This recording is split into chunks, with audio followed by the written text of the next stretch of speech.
Forgive me for being skeptical about the possibility that the Maple Leafs may change the DNA of the team. Changing the DNA of the Leafs is going to take a lot of gumption. I am pretty skeptical of this. I know they got rid of Shanahan, but I don't think that that's enough. The Maple Leafs have to make some players uncomfortable, in my opinion. You can't just go back with the same players. You have to make them uncomfortable until they do what you want them to. Okay, other organizations have done this before. We've seen the Tampa Bay Lightning be very ruthless on some teams. Vegas Golden Knights, they're ruthless all the time. Sometimes from a Leafs fan's perspective, it kind of feels like the management almost isn't proud to be the management of the Leafs, where they don't see pride in it. That's a privilege to be a Toronto Maple Leaf. And that's just the way that I see it from my perspective. And I think that needs to change. I think that you have to make some players uncomfortable.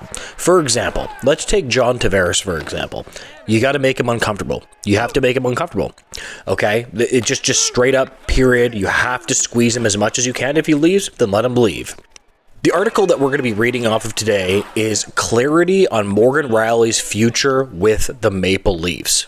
The article continues. On TSN's Insider Trading, Pierre LeBrun, when speaking about Rielly, said, "People have wondered, could the Leafs go to him and ask him to waive his no move to bring more, quote, DNA change? The answer is no chance from what we understand. Morgan Rielly has a full no move. He loves being a Leaf." This pretty well shut down any possibility of Rielly being on his way out. Of course, if a great trade offer comes in, there was always a chance. Trevelyan asked Rielly to waive, but as of now, it doesn't appear to be on the docket for the offseason. With Mitch Marner, John Tavares, Matthew Knies all needing contracts and having big decisions surrounding them, Rielly isn't a top priority on the list anyway. But considering the $7.5 million cap hit, the no-move clause, LeBrun reporting that it isn't happening, it's very fair to expect Rielly to be in the starting lineup in 2025-26 season. Now, I can't stand this stuff because they act like there's no way to make a player uncomfortable. They could have done it last year to Mitch Marner, but they chose not to.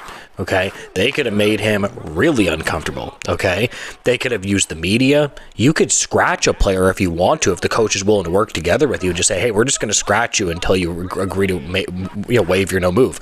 Is it extreme? Absolutely, it is. But I saw Rielly play terrible in that Game 7. Nobody talks about that enough. He had some big goals in the playoffs, but he was awful in Game 7, reaching for the puck and just looking really horrible, not using his body. Just that Brandon Carlo pairing was not very good. I think that the Leafs should make him uncomfortable, that the Leafs should say, okay, you want to not waive your trade clause? We're going to make you uncomfortable. We're going to do whatever we can until you agree to make a move. At the end of the day, that's just what it is.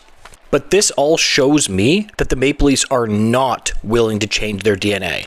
If you're not willing to go to Morgan Rielly and say, no, this is what we need from you, you're not willing to change the DNA. He's been here for a long time. And that continues with not only Morgan Rielly, but John Tavares. The Leafs possibly are going to have more stability, that they can give a certain center that has said a very interesting quote lately. Matt Duchene, I'll put the quote up on the screen right now, has essentially said that he's looking for more stability on his next contract. He is a player, by the way, that has been playing for the Dallas Stars, and he only got paid $3 million.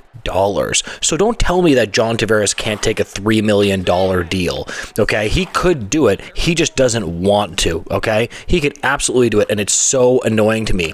So this is when you squeeze John Tavares. Say, okay, you want to do that? We can completely offer Matt Duchene a 3x4 deal, right? We could easily do that. Yeah, he's 34 years old, but Matt Duchene had 82 points in 82 games. He plays center. If he's willing to come to the Leafs at that price, which why wouldn't he?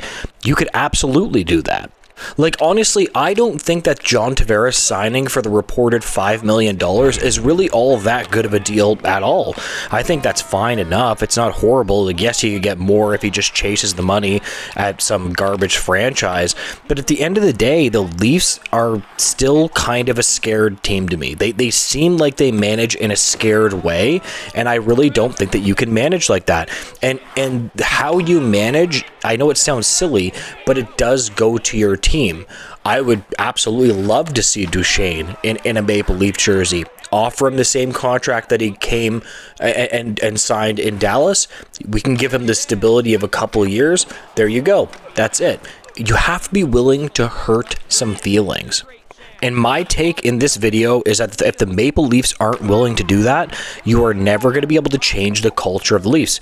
They are one of the most PR campaign teams where they say the right things, they don't want to ruffle any feathers, and it goes down to everybody. Even with Mitch Marner, they could have traded Mitch Marner not a long time ago. They could have traded Mitch Marner.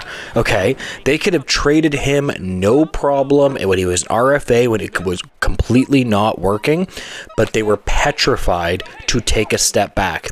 You know who has really good takes is Brian Hayes on TSN, and he said this exact same thing, and I agree with him, that they could have made, they were petrified to take a step back. And now Mitch Marner might actually force their hand, although we're hearing some rumblings with Mitch Marner that he's, quote, willing to listen to trade offers from signing offers from the Leafs.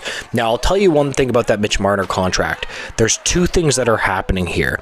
Either he is using the Leafs as a leverage tactic to get more money out of some other team. That's very possible. Very, very possible. Or he actually wants to return and he's using the leverage to jack up what his perceived value is. It could be one of the two. Everybody thinks he's gone. They might actually be right, but I'm kind of leaning that he actually might be trying to use this as some kind of leverage tactic anyway. Anyways, I just wanted to touch on this news from the Maple Leafs. If you could make sure to like, comment, and subscribe, I would greatly appreciate it, guys, and make sure to have a great day. Goodbye, guys.